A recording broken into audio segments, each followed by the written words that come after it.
ఓం నమో వెంకటేశాయ. తిరుపతిలో జరిగే దివ్యానుగ్రహం తెలిసినా?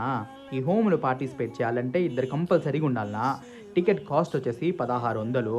ముందుగానే బుక్ చేసుకొని హోమ్‌లో పార్టిసిపేట్ చేస్తే హోమము ప్లస్ దర్శనం 2 అయిపోతాయి. ఈ హోమం వచ్చేసి అలిపిరి పాదాల మండపం సప్తగిరి గోప్రదక్షిణశాలలో జరుగుతది. ఉదయం 9:30కంతా స్టార్ట్ అయ్యి 11:30కంతా హోమం అంతా అయిపోతుంది. హోమం అయిపోయిన వెంటనే మీరు తీర్థ ప్రసాదాలు తీసుకొని మీరు బుక్ చేసుకున్న టికెట్ ఉంటుంది కదా! దానిపైన అక్కడే స్టాంప్ వేసుకొని నేరుగా కొండ మీదకెళ్ళినారంటే రూ. 300 దర్శనంలోనికి మిమ్మల్ని అలో చేస్తారు. హ్యాపీగా స్వామివారిని దర్శనం చేసుకోండబ్బా!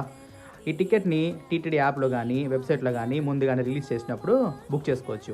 ఒకవేళ బుకింగ్ మిస్ అయిపోయినాం అనుకున్నవారు ఏం చేస్తారంటే నేరుగా అలిపిరి వెళ్ళిపోయి అక్కడ ఆఫ్‌లైన్‌లో 50 టికెట్లు ఇస్తారు ప్రతి రోజుకి. లైన్‌లో ఉండేసి టికెట్లు తీసుకొని హోమ్ పార్టిసిపేట్ చేసి స్వామివారిని దర్శనం చేసుకోండి. ఈ వీడియో నచ్చితే గనుక ఒక్క లైక్ ఏసుకోండి. అలాగే సబ్స్క్రైబ్ కూడా చేసుకోండి. మీ వాళ్ళకి షేర్ చేసేయండి.